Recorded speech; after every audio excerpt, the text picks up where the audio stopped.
తమిళనాడులో గత 2-3 రోజుల నుంచి విపరీతమైన పుకార్లు వస్తున్నాయి.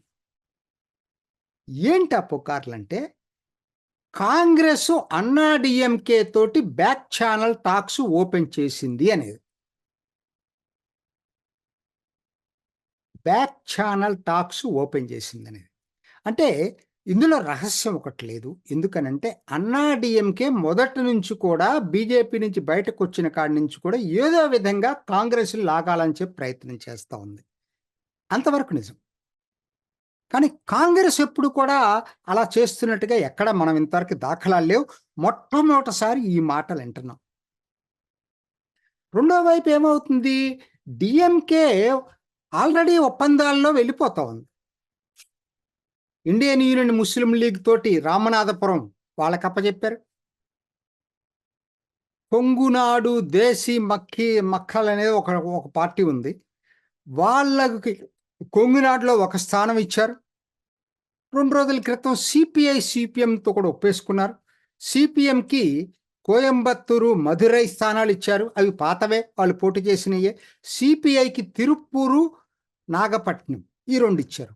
అంటే ఇప్పటికీ దాదాపుగా 4+2 6 స్థానాలకు ఒప్పందం చేసుకుంది డిఎంకే. ఇంకా చేసుకోవాల్సింది కాంగ్రెస్ తోటి, వీసీకే తోటి, డిఎండికే ఇంకేదో ఉన్నాయి.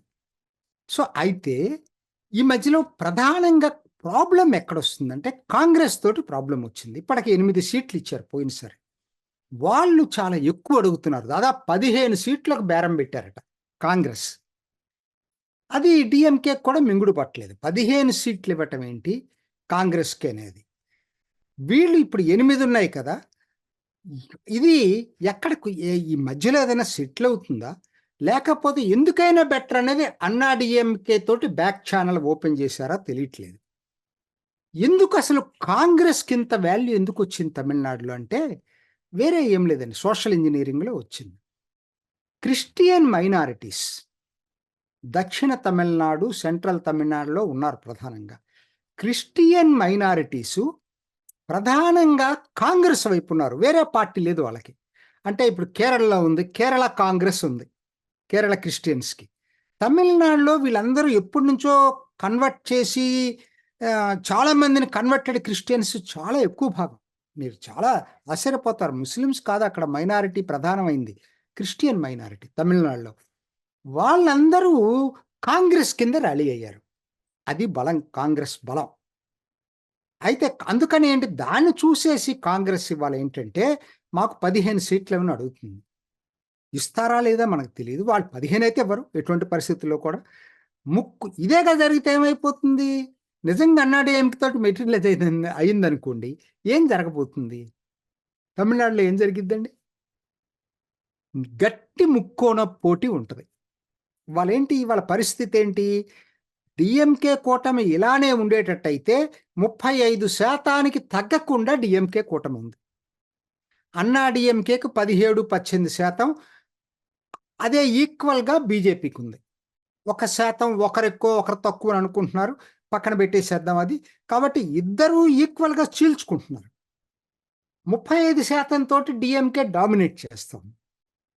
డిఎంకే కూటమి నేను చెప్పేది. ముక్కోణం పోటీ గనక జరిగేటట్టయితే ముగ్గురు పంచుకుంటారు. ప్రతి ఒక్కరికి కూడా కొన్ని నియోజకవర్గాలు వచ్చే అవకాశం ఉంది.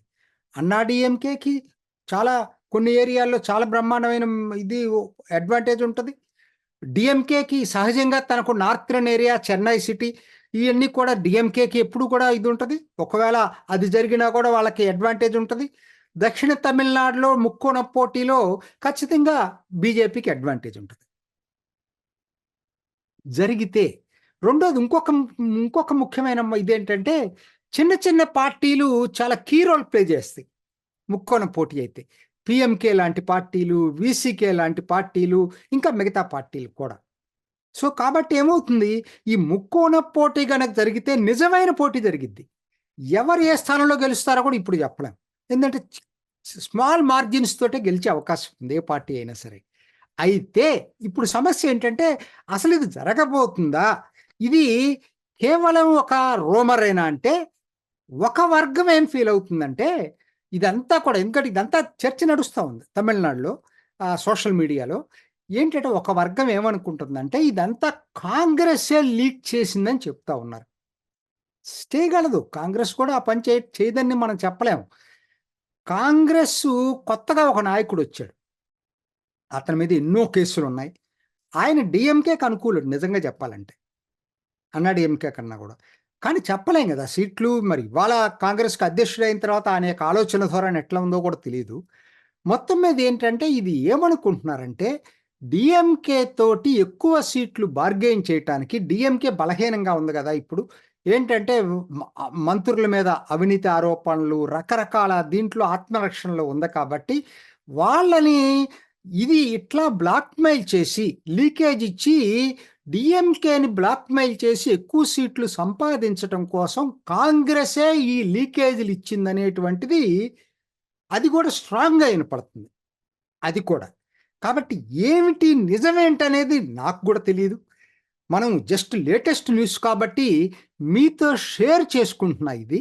2, 3 రోజుల్లో క్లియర్ అవుతుంది. నాకు ఈ రోజుకి నమ్మకం ఏంటంటే డీఎంకే, కాంగ్రెస్ ఒప్పందం అవుతాయి.